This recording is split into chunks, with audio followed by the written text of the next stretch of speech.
Okay, it's Mike. We're wrestle riding with Mike. The phone camera is on the apparatus, and we're here to discuss when you think a wrestler should have been a world champion, comma, why he or she was not, period. So let's discuss why, when you think a wrestler should have been a world champion, why he or she was not. I forgot the comma that time, but we'll move forward.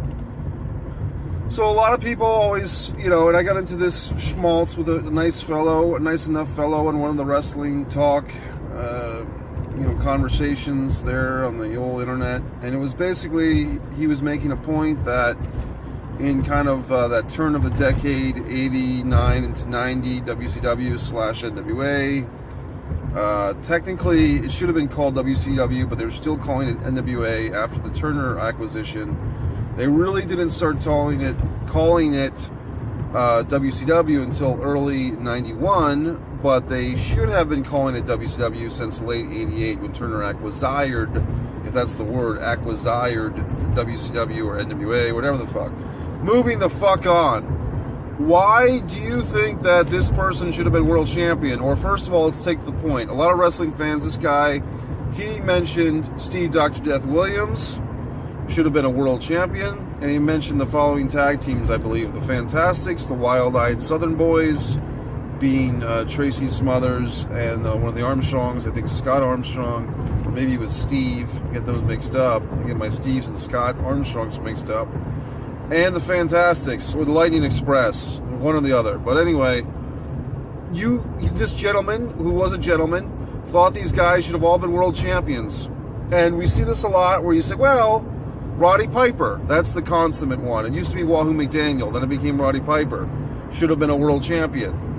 Paul Orndorff, many people claim, could have had a world title run. And so we always say that, but the neg of that, the reverse, the flip side, if you would, in public is, if such and such were to be world champion, or a women's world champion, or a tag team champion, if any of these people were to have been world champion, you're trying to offer a scenario that makes them world champion, but then you've got to take away time on a championship tree or a lineage from someone else or some other thing. Let's take Piper, for example. A lot of people will, and I can go along with it too. You say Piper should have been world champion. Well, when? When would he have held this? And you can say, well, the Rock and Wrestling era. People just vaguely throw that out there. Okay, are you talking pre-WrestleMania, post-WrestleMania? Now, if I were to go, I'm going to play both sides of the argument and say you could have made Piper world champion going into WrestleMania 1, I guess. You could have had Piper win the title at War to settle the score, and then had the WrestleMania main event been Piper versus Hogan for the title, okay, if you want to play that game. But what are you going to do with Mr. T? I mean, are you going to just throw him in the corner? It doesn't have the pizzazz.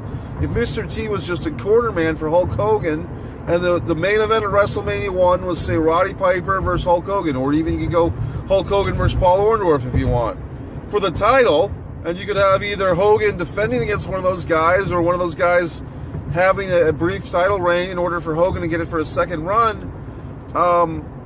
My point is that it's not the same thing, because the whole big hook of WrestleMania 1 was that Mr. T was wrestling. That's the whole fucking point of the goddamn thing. So, throw that out the window. Then you say, well, Piper should have had it at some point. Well, when? Exactly when? If you could say that Piper could have had it at some point in Hogan's title reign, but by the time we got to WrestleMania 3, Piper was a full-on babyface, and he was basically retiring for a couple of years. So you have basically a very short window. You have Piper pretty much came into WWF around the same time as Hogan. The night that for Hogan's second WWF run, you can watch that whole Madison Square Garden show online and find that Piper was, I believe, on the undercard as a manager for Paul Orndorff or some such thing, on that undercard or in that time zone or whatever the fuck.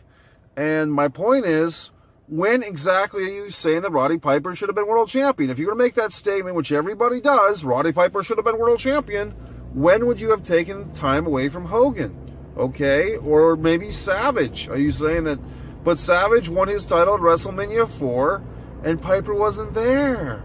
Piper came back for WrestleMania 5, but just in a talking role.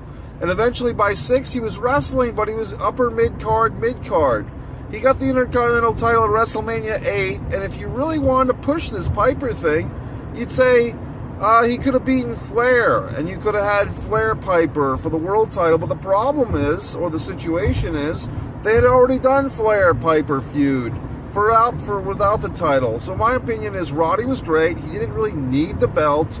That old cliche, the only belt that he needs is to pick up his pants. And Roddy was just not... Him and the WWF World title were just not meant to be. Now, if you want to say, well, he could have the World WCW title. He could have the NWA title. If anything, you could make a case that Piper could have been NWA World Champion for a hiccup or two, or as a spot show champion or some such thing, before he went to the WWF in the first place in late 83, early 84. But once again, who would you have taken time away from? Maybe could he have been in that spot that Tommy Rich got? I don't know if he'd want that spot. Hint, hint, nudge, nudge. Or what? I mean, I don't know what to tell you, okay? But the point is, we see this trend. You have to go and you have to say, well, who are you taking time away from? Well, if you want to say Piper 96, WWF, he's feuding with Goldust, are you going to give him the title then? Well, Shawn was the champion. They're trying to make Shawn something. I mean, now, maybe. I mean, if you want. But the point is, to see the pattern we're developing here, is you can't just say, well, such and such should have been world champion. Well, who are you taking time away from? If you took name a million guys, Bundy, King Kong Bundy, okay, all these guys, DiBiase in the '88, or Nikolai Volkov, or whoever you want, and say they should have been world champion. You're taking away from Hogan's 4-year run, but the whole thing about Hogan's 4-year run is that it was building up to WrestleMania 3 against Andre, and then to Hogan's big loss on February 5th, 1988 on NBC to Andre, which was a big deal at the time. And if Hogan had like a couple of hiccup title losses in the mix, like, oh, he lost it for 6 months to Piper, or he lost it for a few months to such and such, then it wouldn't have been the same prestige, okay? And that elevated, the belt to that audience, to those fans. They needed that long run of Hogan. Who else? This guy said Steve Dr. Death Williams. Now, I can go along with that in saying that in 88, basically, if you say that Flair, which he did, won the title at Starrcade 87 over Ronnie Garvin, if anything, you could say that they could have brought it, if everyone pisses on the Ronnie Garvin title reign for various reasons, which is okay, they can do that. But if you want to say Steve Williams should have been the world champion instead of Ronnie Garvin, that might have been interesting. If Steve Williams had beaten Flair in, September, October of 87 in some type of special primetime Clash of Champions, UWF champion versus NWA champion, Steve Williams gets the belt, unifies UWF and NWA, puts over the UWF a little bit, and then Flair gets the title back from, Steve Dr. Death Williams at Starrcade 87, I can go along with that. However, that's not the way it was meant to be. They always seem to be building to a Flair-Williams match, champion versus champion. They didn't do it. They just fizzled out. The UWF title just kind of disintegrated into so much gold dust, so to speak. So on and so forth, so on and so forth. Because Flair did have a couple of lengthy title reigns. The Starrcade 87 title reign all the way into February of 89 Chi-Town Rumble. I could see that, 14 or 16 months, that reign could have been kind of interrupted by a Steve Williams title reign. I wouldn't have been terribly offended. So I'll give the guy that. As far as these tag teams that the guy mentioned, this is for really old school fans, but basic gist, Lightning Express were like UWF tag team champions, the dying days of the UWF, Brad Armstrong and Tim Horner. Wild-Eyed Southern Boys, I did like them. And the third team, who did he say? Whoever the fuck. The Fantastics. They all kind of bounced around with the U.S. Tag Team title. Back in the day, you had something called the U.S. Tag Team title, which was kind of the Intercontinental title for the NWA World Championship of Tag Teams. And so some of these teams were better served in that division. And there was a lot of crossover You had teams like the Steiners and the Midnight Express, different variations of the Midnight. I used to say Midnights until Cornette got that in my fucking head. The Midnight with the singular T. I don't like it, but the Midnights. You had a whole deal with that, but it was one of those deals where, for whatever the fuck reason, the NWA World Tag Team Championship seemed either for like heavier teams, meaning physically heavier, like Doom or the Steiners or the Road Warriors, or like top of the charts, Tully and Arn, Midnight Express. For the tag teams like the Wild Eyed Southern Boys or the Young Pistols or whoever the fuck, Zank and Pillman, rest in peace, Tom Zank, moment of silence. Those guys had the U.S. Tag Team title. To say that every single team that was great, look, I can make a whole case of the Killer Bees in the WWF going back to there, 86, okay? But if you're going to say that every single team that was great should have been world champion, well, that's not the case, because obviously, there are football teams, the Patriots, 2007, undefeated regular season. What do? Win 2 playoff games and then go to the Super Bowl and lost. You have to have great teams or great singles that are great, that are awesome, that are epic. They talk about the fucking baseball team, the Red Sox of the 60s, some year, 67 or some such thing, where they were awesome and great. Everyone loved them, and they didn't win the World Series. You have to have great contenders that do not win to bring luster to the championship, okay? Not even about the champions, but you have to have great competitors. Dan Marino, if you want, this is going all over the fucking place. I'm going to bring it in back to wrestling in a second. Dan Marino, you can argue, is the greatest quarterback of all time if you want to go to regular season stats. But if you say he didn't win the championship, the NFL World Super Bowl, and he doesn't deserve to be called the greatest of all time, then you would say, why not? Well, someone else has to, because that's the person who had the championship. Now we go back to wrestling, because football's a different issue. But going back to wrestling, who else do they say? Wahoo McDaniel. For fucking 15 or 20 years, Wahoo McDaniel's gimmick, more or less, is the greatest wrestler to never win a world title. If he won a world title, it would kind of kill his gimmick. So we can't get too upset about this stuff.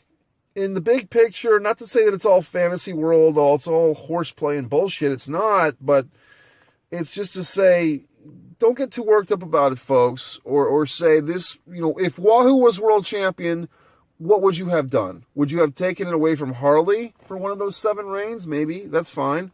Would you have thrown Wahoo in the mix and had him somehow fight with Dusty or Baba?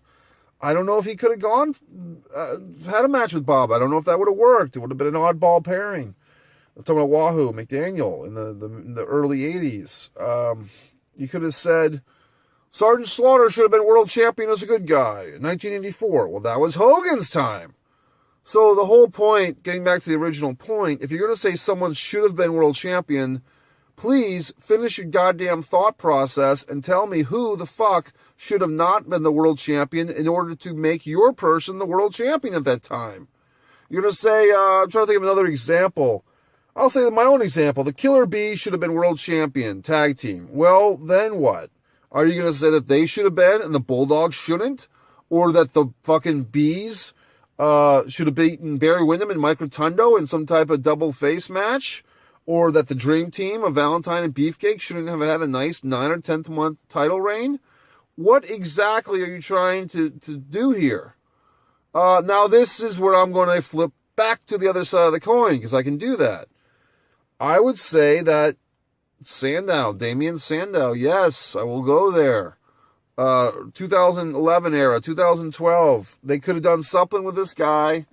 Could he have been an Intercontinental Champion as the Mizdow? Could he have they let him win the Money in the Bank. Could he have beaten Cena? Could we have taken a couple of these title reigns off of Cena and letting someone else do it? I'd say yes. So I'd say, this is where it's going to get a little controversial, folks, but I'm going to take both sides of this fence here. I'm going to say in the 80s and most of the 90s, I would say we should have kept what we had. But moving forth into that 2011 PG era, yeah, you could have taken quite a, like 6 or 7 of those Cena reigns. You could have spread the wealth and seen what happened with a guy like Sandow. Or, given Miz a couple of more runs, or 2 or 3 runs for the Miz. See if he had anything in there. Who else? Okay, we talked about me and this fellow on the inundation of European and Intercontinental title reigns. Were just spread around like so much fertilizer. My point in bringing that up was to this fellow that the championships, especially the Intercontinental, in that time frame of the Attitude Era, basically the Intercontinental and the fucking European title were tossed around like so much salad, because it seemed like, the Road Dogg's having an Intercontinental title reign. Let's put the Intercontinental title on Jeff Jarrett this week. Let's give Billy Gunn the European title for no reason, because Texas is part of Europe now. There was so many title reigns, and the hardcore title was just really the epitome of that, with my buddy or Raven, 27 title reigns of hardcore, but it really became kind of I don't want to say a joke, but it became like, now we were just having 6 or 7 title switches on WrestleMania for the hardcore title just to get guys a paycheck or get them some FaceTime, which is nice. But the point is, the promoters think that giving these belts to these guys and somehow establishes them or gets them a little FaceTime or a little belt time or puts a little checkbox in their resume. But what it does, it diminishes the titles. So if you're going to hand out all these championships, and this is the problem of that Attitude Era, was all the titles were being thrown around left and right, that the titles don't mean much anymore if they're just being tossed around. I mean, I remember going to Nitro and Kevin Nash literally just saying, "Here, Ric Flair, here's the title." Giving Ric Flair the championship belt that Flair didn't even beat a guy for it. He just gave it to him because of something with Jeff Jarrett or some such thing. So the point is, folks, when you say that someone should have been the world champion, you can say that, and that's a nice thing to say. You can say, Jake the Snake should have been a world champion. Well, okay. Once again, who would you have him taking the place of? Hogan? Macho? Ultimate Warrior? I mean, choose your poison here, but at least think about it. I mean, if you're going to say, well, we could have given Jake the Snake a world title run instead of the Ultimate Warrior. Well, then are you going to somehow have Jake the Snake fight Sergeant Slaughter and Savage hit Snake with the fucking thing in his head? You can't just, it's like a thread, like a butterfly effect. You can't just, in your own mind, justify saying these things. Just take a second step and say, if you want to play the game, go ahead. But say, how would you have really reconstructed history and past events in order to make all these things happen? That's how far deep you have to go. Should have been. Well, he didn't. Okay? For the women, Candice Michelle comes to mind. And I'm not picking on Candice or Kelly. Very gorgeous women, and they seem determined and dedicated and hardworking. But for some of those, very aesthetically pleasing, attractive women that were given the women's championship with a Divas title in that era, with the exception of Maurice, I'd say, I don't think in history books people are going to remember people, like Candice Michelle and Kelly as hard. I mean, Candice Michelle did learn how to hold their own in a match, but they were really meant as Mr. McMahon, Vince McMahon, eye candy fodder for him to put his hands on.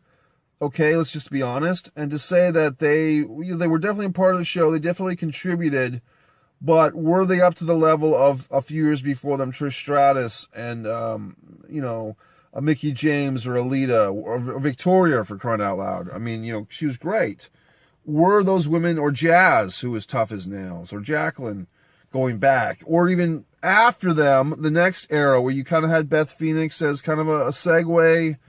Maurice was great, and then you had women. The Bellas never did too much for me. That really long reign of Nikki Bella didn't do much for me. But then you're talking about, all these new women, Charlotte, Sasha, who's great. I'm not a big Bayley fan. I'm just not. But the point is, if you're going to say things like that about the women's league, I don't know, because it seemed like every woman got the title at one point or another. I think even Alicia Fox got it. And then you have 2 titles. So that we can go into all these different things. Do they need 2 championships? Probably not for every single division. Do you need 2 tag team, 2 women's, and 2 world, and 2 secondary? That's a lot. Okay, now we've got 8 titles. I just ripped them off in 30. I mean, it's too many. But the point is, when you say such and such should have been world champion, I'm trying to think if I forgot anybody, but I don't think I mean, Magnum TA, once again. Okay, well, there you have something that's really tough to talk about because of the car accident. Would Magnum have been world champion? Yes, most likely he would have gotten it at some point. But to say that he should have been before the accident, I don't think you can make that case very hard, because the whole point was, now he was kind of one of the boys, in the mix. He was established. He was a former U.S. champion. He didn't have that belt around his waist. Going into early 87, who knows what would have happened. Point is, I get it when people get upset or they get emotional or passionate and say such and such should have been world champion. But I think I've clearly illustrated that that is a conversation that you have to finish and complete and fully think about if you really want to be considered a wrestling historian. If you just want to be another asshole on fucking Facebook, not that saying that anybody is, but I'm just saying if you want to be another person who spouts off opinions, and I got into something last week with someone, some guy was saying whatever about everything. I said, don't say whatever. That's something that, no offense to teenage girls, but teenage girls say whatever when they're talking back to their parents. Think about what you're saying. Have a conversation. Okay, for the guy that was saying Steve Dr. Death, I can go along with that. The tag teams, I don't know if I'd go along with those. But the Dr. Death, I could go along with that. But just, I hope I've illustrated thoroughly everything that makes sense in the world. It's your buddy Mike Messier. Plenty of life rants, wrestling rants, blah, blah, blah. And, this is what we do. We discuss things in an intelligent manner. There's the American flag flying high. And I hope you're all having a damn fine day.